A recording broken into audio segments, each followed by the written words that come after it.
Okay, since I started doing this whole introducing guitars things, I'm gonna show you guys another one on this video, and we're gonna do some playing so you can hear some of the sounds and kind of, again, tell you why it is that I did what I did with this guitar. But the guitar wouldn't make a whole lot of sense unless I talk to you about why it was born. This is an original design, and it came to be because my brother, 7 or 8 months ago, told a musician that we both look up to that I was building him a guitar. Not my brother, but the musician. So of course, he dropped that on me, and I knew that I had to make something special. That it was special for me. It was like my best presentation card kind of thing. I didn't want to make a clone. I didn't want to make something that already existed. Not that there's anything wrong with Les Pauls or Strats or anything like that, but if I am going to give somebody a guitar and say, hey, I'm a luthier trying to break into the market, and this is my guitar, I want it to be something that is, you can easily associate it with me, with what my brother and I are trying to build here. So my wife and I sat down and started to draw a guitar shape. The idea behind this guitar, it was going to be a headless guitar. This is the information I kind of had when I spoke with my brother. It had to more or less have the advantages of Strandberg's, which is, I don't think you can dispute it now, which is the best headless guitar in the market. You know, and it had to be multi-scale. I had done multi-scale before, but it's been many years, so that was also a part of the challenge here. The first guitar was finished, the prototype, it came out great. I'm very proud of it, and one of my really good friends bought it, and he loves it too, so I'm really happy it lives in a good home. Then I built the guitar for our new musician, famous musician friend, and I delivered it maybe like 2 months ago now, no, a month and a half ago, to New York, which was an awesome experience, and maybe one day I'll share more about that. And then 2 more guitars are in the middle of being made. So it started off like this. There's actually a bunch of videos on this build, the prototype, on my channel. I'm going to try to put a link on the description if you're curious. There's like 4 or 5 videos. It goes through almost everything, but I explain why there's a big chunk missing. But anywho, this became the guitar that I'm going to show you a picture of right now. And then my brother got involved too, and me and him fine-tuned more or less the model. This shape here eventually became this shape here. So obviously this is already a body that is cut out that I need to work on, that I haven't done so yet. There's some minor details that I still have to correct, but the point being is you can see it's slightly different. The neck pocket is actually long. This one didn't even have one, it was set-in neck. This one's bolt-on construction, and I think bolt-on is the right move for this model. Having modular guitars, something that you can match guitars bodies with guitar necks, makes a lot of sense if you're trying to make a lot of the same thing. If you're doing unique models, like, then it doesn't really matter. But if you're making, if you come up with your own model and you want to just make a bunch of guitars and a bunch of bodies and then paint them and do all this stuff, I think this makes a lot of sense. I think Leo Fender, in that sense, had a lot of foresight. But in any case, you can see this is clearly inspired on Strandberg.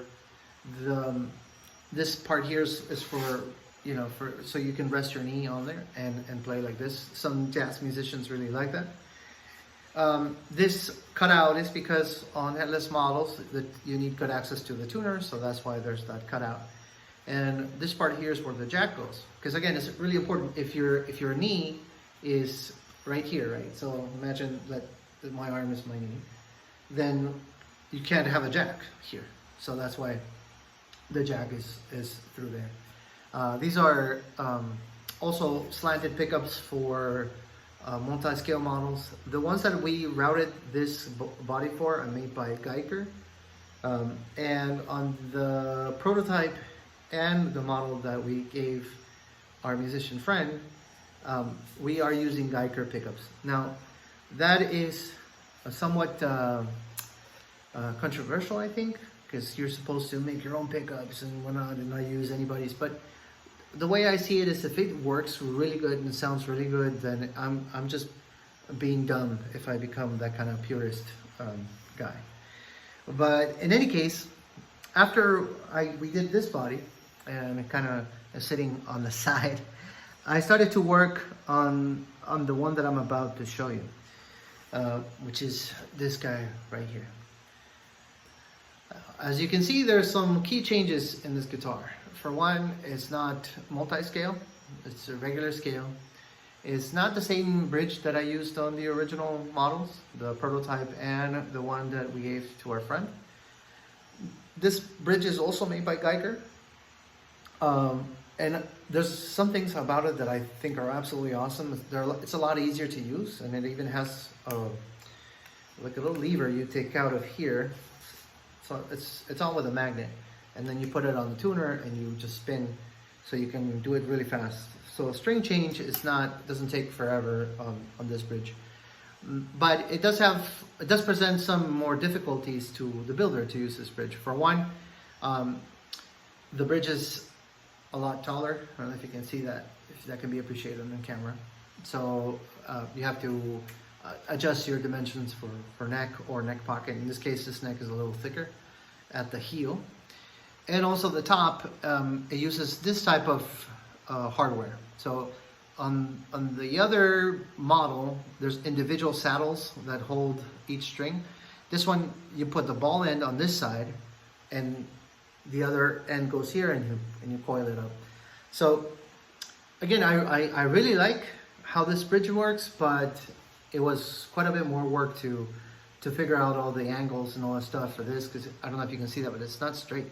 So I had to, cut that, chisel in a really good angle and whatnot. So this was probably one of the most challenging parts of making the guitar neck, but it worked out really good. And one of the things I wanted to do with this build is I wanted to try this combination, having a humbucker at the bridge and a single coil on the neck. I think this combination is ideal for a working musician, a working guitarist, because this can give you the rock tones that you need, all those really crunchy, gritty tones that you need from a medium to high output pickup. But this can give you the sweet leads to cut through the mix, which is kind of what I achieved. This pickup here is not made by me. It's a path that my brother gave me. I don't have who built it, but I suspect it came from a GNL guitar. I suspect. And it doesn't say anything on the pickup, but it measures 9.8, so that's typical for a path. And it is Alnico. I took it apart. It sounds great, so it went in here. And this one I did make. This one is Alnico 5, just a regular single coil, imitating what a Strat would be. So if I had to compare to something, this would be like a Telecaster type guitar with a humbucker on the bridge and a single coil on the neck. The pickguard of this guitar is actually one of my favorite things. This was made from a broken vinyl record. I did not come up with this idea. I owe it to Tim Sway. I saw him a long time ago recycling vinyl records, and I think it's genius. A lot of vinyl records are not recoverable. So instead of throwing them away, they're great materials for pickguards or covers, really. So that's how that was made. The body itself is made out of teak, which is the same one that I showed on the other. It's this yellowish teak that we have here at the farm. I'm using another wood called Colorado, which is, if I translate it, it's kind of like the pink one, maybe you could say that. There's a little bit of pink on the hues of this body. On this lumber. But one of the interesting things about Colorado, which I think it's my new alder, is that it can take glue really well. It's not oily. You don't need to do any pore filling because it doesn't have pores basically. For that, I really think if I'm going to paint a guitar, I'm probably going to be making it out of that. So the wings of this guitar are made out of the teak, and then in the core I have laminations of Colorado, mahogany, and also teak, which is, you can kind of see it through the back. That's mahogany, These are Colorado, this is teak, and then the center is also, it's actually walnut, a little bit of walnut. And I did that just for aesthetics. There's no other reason. I just wanted to have something that looks pretty cool. The fretboard of this guitar is something I think very, very special, and I haven't seen anybody yet building with this material, so I doubt that I'm the first, but I'm possibly the only one currently building with it. There's a few reasons why you wouldn't want to. For one, it's difficult to work with. It can actually give you allergies because it's a palm. In the natives here call this chonta, and this is after I already processed the palm. And it's really interesting because the outside of the palm is hard, the inside is super soft, like almost like cotton. So it's almost the opposite of how a tree works, right? Where the outside is the soft wood and the core, the heart, is what's hard. This is the opposite. So of course it doesn't come like this. This is already a fretboard that I made, already cut out, and it will become a guitar one day. And things I think are amazing about this wood is super hard. You can actually look, if you're curious, go online and do research of native, South American native weapons, and you will find knives and clubs and all kinds of things made out of this wood because it's very, very hard. But when I got it, it looks something like this. This is, well, excuse the dirt there, that's some cobwebs there.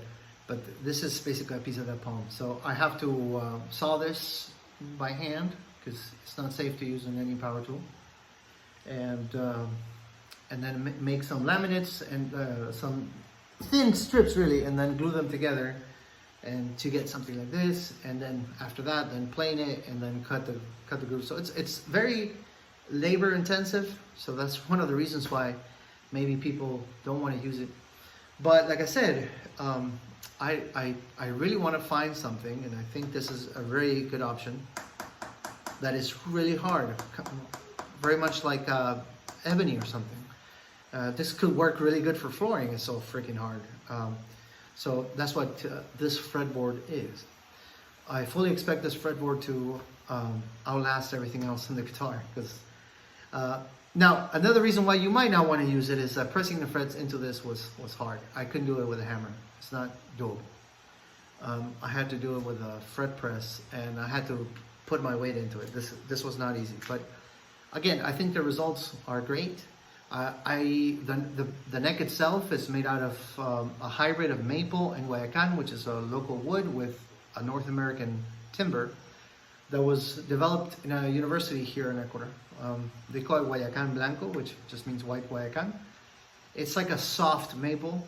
I really enjoy working with it. It's super easy to shape, but I was afraid it wasn't hard enough to take the tension, so I made a conch stripe of this into the neck blanket, and that's what you're seeing there. This neck is super stable, so I'm really happy with it. I can leave it in the case for 2 weeks and it's still in tune. So that's good stuff. And yeah, so I'm gonna play you some riffs on this, some terrible leads, because that's how I play lead, so you can get to hear the sound, and we'll go from there. Alright, so I'm starting out with some clean tones. Again, same thing as the other video. There's some ground issue. It's not the guitar, and the guitar volume's all the way down. But I'm going to start off with some clean tones on the bridge.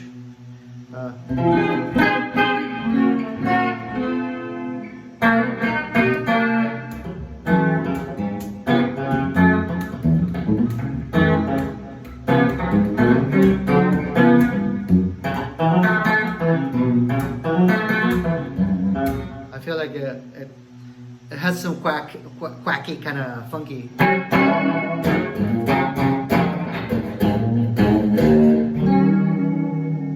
really like that. It's pretty cool. This is going to be both pickups, again, same setting on the amp.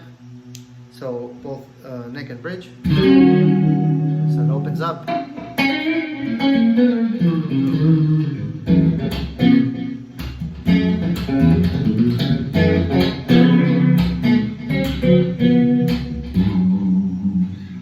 And this is going to be just the neck right now.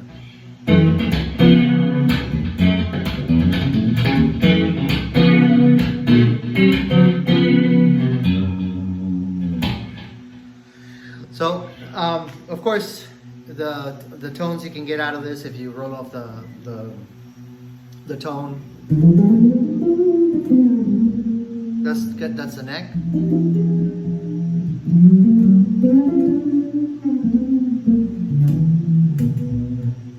Well, again, mistakes are for free. As you can see right now, I'm using this part on my knee, which allows me to elevate the guitar this much. I'm not holding it up. I'm not hugging it. It's just sitting there. So that's the idea of that design, which I think is very comfortable if you like to play sitting down.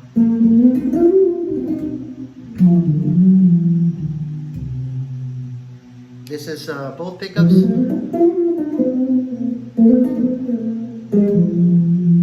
And just the neck. I mean the bridge.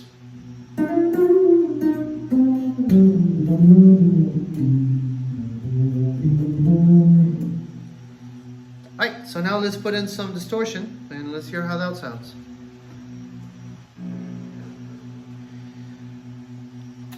Again, some of the hum is just the ground. Guitar is dead right now. So I'm going to start off in the bridge position.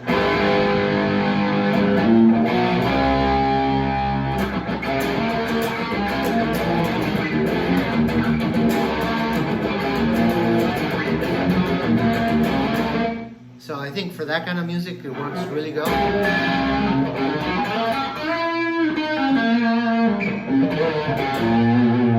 That's bridge. I'm gonna put both pickups now.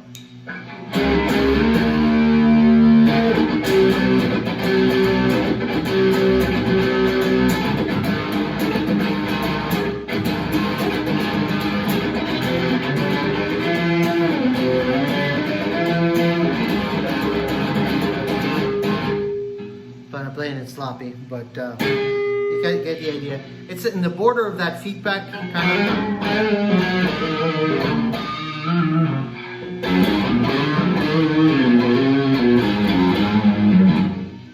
And this is going to be just a neck.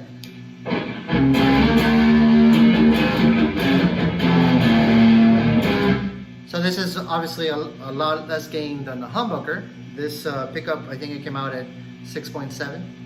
So that's why it's higher, also closer to the strings to compensate the volume, but it doesn't run the amplifier as hard, but it gives you a really nice break on the tone.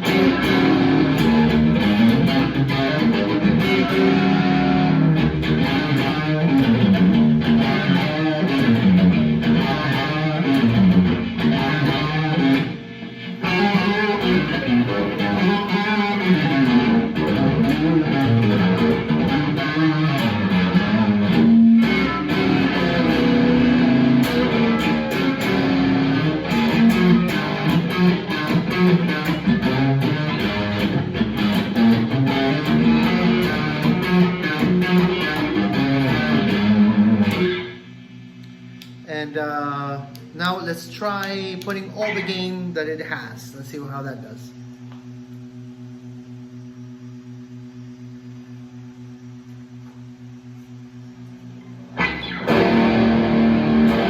That's obviously the bridge. All the gain the amp has to offer.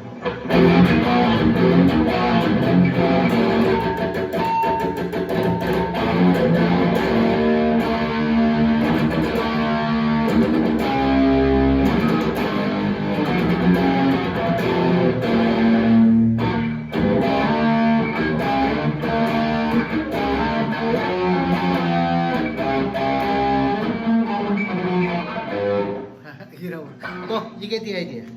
So that's it. And for the name of this guitar, we're calling it Vaz, V-A-Z, the model. And of course, there's a version with a headstock and a version like this. And I almost forgot. There's another guitar that I built. I actually built the one with a headstock of this very same model, but humbucker for a good friend of mine, Michael. Forgot about that. Sorry, Michael. If you ever see this video, I'm sorry. Forgot about the guitar I built for you.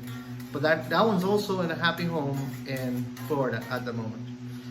So anyways, thank you for checking out the video. I hope you enjoyed this really long video of me ranting and talking about things I make. And hopefully I'll see you soon with another video. Bye.